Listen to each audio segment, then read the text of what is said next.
మనం లాంటి హిట్ తర్వాత విక్రమ్ కుమార్ మేకింగ్ లో వచ్చిన మరో cinema 24. Suriya Samantha combination, AR Rahman music sensation అన్ని అంచనాలను పెంచే అంశాలే. పెద్దగా పోటీ లేని టైంలో ఈ మూవీ వచ్చింది కాబట్టి ఈ వారంలో అన్నీ కలిసొచ్చే ముహూర్తాలే. గజనీ తర్వాత సూర్య ఏ ప్రయోగం చేసినా బెడిసి కొట్టింది. మాస్ జోనరే తనని కొంతవరకు గట్టెక్కించింది. అయినా 24 అంటూ సొంత బ్యానర్లో 85 కోట్ల ప్రయోగం చేశాడు సూర్య. మరి ఈ రిస్క్తో కలెక్షన్స్ ఈ మూవీ మీద ఇష్కు పెంచుకున్నాయా, పంచిచ్చేలా ఉన్నాయా?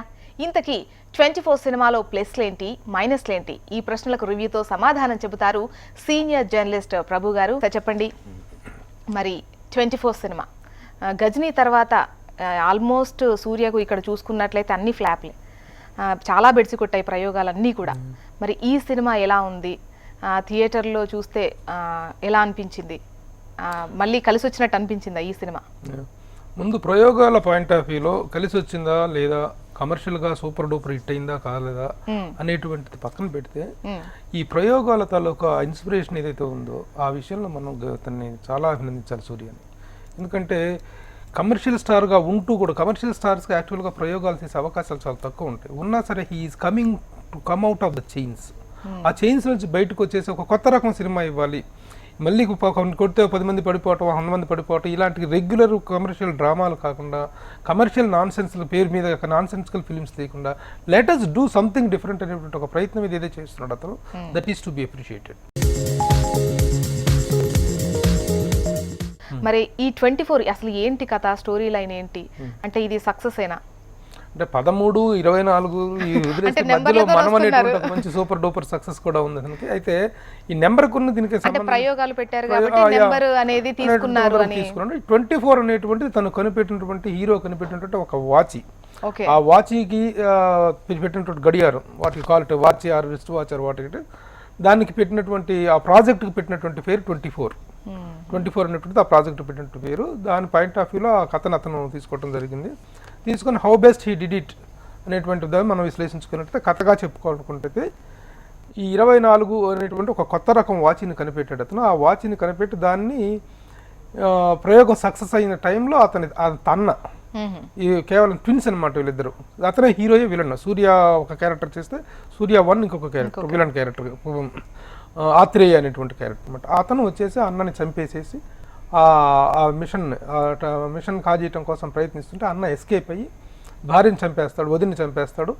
ఇతన్ని చంటి బాబు ఉంటాడు, ఆ చంటి బాబుని తీసుకుని ఇతను పారిపోయి ఎస్కేప్ అవుతాడు. ఎస్కేప్ అయిపోయి అతను ఆ పాపని బాబుని చిన్న బాబుని అనుకోని పరిస్థితుల్లో ఇక తప్పించుకోలేక తను చచ్చిపోతున్నాడు కాబట్టి అనుకోని పరిస్థితుల్లో ఒక ట్రైన్లో వెళ్తున్న ఒక లేడీకి అప్పగిస్తాడు. అమ్మ నా బిడ్డను కాపాడని చెప్పేసి తను చచ్చిపోతాడు. ఇతర క్యారెక్టర్స్ అండ్ సూర్యతో పాటు సమంత, నిత్య మీనన్ వీళ్ళు కూడా యాక్ట్ చేశారు. సికిందర్లో సమంత యాక్ట్ చేసింది అండ్ నిత్య మీనన్ వీళ్ళు కూడా. అంటే వీళ్ళ క్యారెక్టర్స్ ఎలా ఉన్నాయి? Nithya Menen very short role. Beginning లో 10 minutes, ఎండ్ లో 5 minutes. 5 minutes మొత్తం 5 minutes and 5 minutes క్యారెక్టర్ నిత్య మీనన్. బట్ తన ఎంతసేపు ఎంత ఇదైనా కూడా, ఎంత షార్ట్ అయినా కూడా స్వీట్గా కనిపిస్తాం నిత్య మీనన్ అనుకుంటుంటే speciality. So she did that character very well.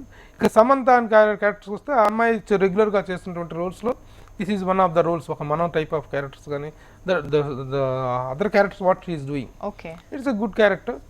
ఒక పర్ఫార్మెన్స్కి చిన్న అవకాశం ఉన్న క్యారెక్టర్, కొంచెం వీటిలో ఇన్వాల్వ్ అయ్యేటువంటి క్యారెక్టర్. ఇంకా ఆమె పర్ఫార్మెన్స్ గురించి మనం కొత్తగా సర్టిఫై చేయాల్సింది, she did a good job. ఇక మెయిన్ విలన్ పక్కన ఆత్రేయ అనేటువంటి పెద్ద ఉన్నాడు కదా మన Telugu villain Ajay. That is the very proud point. ఎందుకంటే అతని ఎగ్జిస్టెన్స్, అతని అపీరెన్స్ పాయింట్ ఆఫ్ వ్యూలో త్రూ అవుట్ అతని పర్ఫార్మెన్స్ చాలా డీసెంట్గా డిగ్నిఫైడ్గా ఉందన్నమాట. ఆ అపీరెన్స్ ఇతనికి అసిస్ట్ చేయడానికి అవసరమైనటువంటి చిన్న విలనిష్ అపీరెన్స్ అది కావాలి కాబట్టి అజయ్ చేశాడు, చాలా బాగా చేశాడు.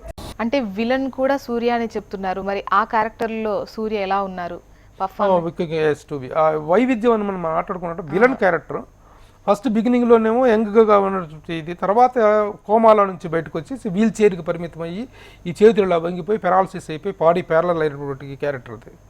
ఆ క్యారెక్టర్లో అతని పర్ఫార్మెన్స్, అతని లుక్ ఎలా ఉందనేటువంటిది, ఆ మేకప్ కానీ, ఆ మేనేజర్ కానీ ఆ చేతులు ఇలా పెట్టుకొని ఆ పెరాలసిస్ ఎఫెక్ట్ని చూపించడం కానీ, ఫేషియల్ ఎక్స్ప్రెషన్స్ కానీ చాలా వైవిధ్యం కనిపిస్తుంది.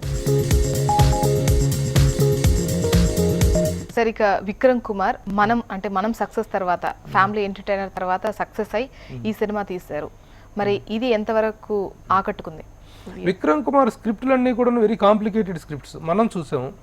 13 చూసాము, కానీ మిగతా సినిమాలు కూడా ఉన్నవి వెరీ కాంప్లికేటెడ్ స్క్రిప్ట్. ఈ స్క్రిప్ట్ని ఒక కథగా చెప్పడం కానీ, ఈ స్క్రిప్ట్ని తను మనసులో ఏదైతే ఉందో దాన్ని తెర మీద ఫైనల్ రిజల్ట్ చూసేదాకా కూడా this is the story line, this is the final output అని చెప్పడానికి దాన్ని విజువలైజ్ చేసుకోవడం చాలా కష్టం. ఆ పాయింట్ ఆఫ్ వ్యూలో ఇష్క్ కూడాను మన తెలుగులో నితిన్తో చేశాడు. ఆ స్క్రిప్ట్ని this is the final output అని చెప్పడం చాలా కష్టం. అతని మీద నమ్మకం ఉండి చేస్తే ఒక సక్సెస్ మాత్రం గ్యారంటీ అనేటువంటి ఒక ఇదిని అతను క్రియేట్ చేసుకోగలిగాడు. That is to be appreciated.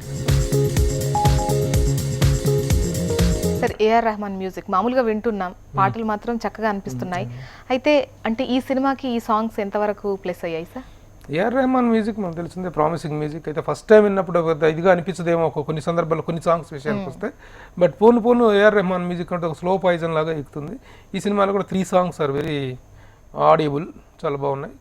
ఇంకా పిక్చరైజేషన్ అంతా ఏఆర్ రెహమాన్ లాంటి ఒక మ్యూజిక్ డైరెక్టర్ మ్యూజిక్ ఇచ్చిన తర్వాత పిక్చరైజేషన్ విషయంలో అందులో విక్రమ్ కుమార్ లాంటి డైరెక్టర్ కాంప్రమైజ్ అవ్వడు కాబట్టి దే ఆర్ ఐ ఫీస్టింగ్గా ఉన్నాయి 3 సాంగ్స్. చాలా బాగా పిక్చరైజ్ చేశారు. Audio is good plus to the movie. ఓవరాల్గా ఈ సినిమా గురించి చెప్పమంటే ఏం చెప్తారు? ఓవరాల్గా చెప్పాలంటే ఈ టూ మచ్ ఆఫ్ ఎక్స్పెరిమెంటలిజం ఎక్కువైపోయిన ఇది కనిపిస్తుంది. టైం మిషన్ కొద్దిసేపు ముందుకు తీసుకెళ్ళటం, ముందుకు వెనక్కి రావటం, ఇది చిన్న కామన్ ఆడియన్కో బీసీ ఆడియన్కో చిన్న కన్ఫ్యూజింగ్ స్క్రీన్ ప్లే లాగా అనిపిస్తుంది. అది మానవులో కూడా మనం చూసాం. విక్రమ్ కుమార్ స్క్రిప్ట్లన్నీ కూడా అలాగే ఉంటాయి. ఆ చిన్న కన్ఫ్యూజింగ్ ఏదో ఉంది. అది పెద్దగా పాయింట్గా మనం ఇది చెప్పదు. ఇలాంటి ఒక ప్రయోగం, ఇలాంటి ఒక ఇది చేసినప్పుడు మాత్రం we have to appreciate that. ఆ పాయింట్ ఆఫ్ వ్యూలో it's a good film, it is an above average film అని చెప్పుకోవచ్చు.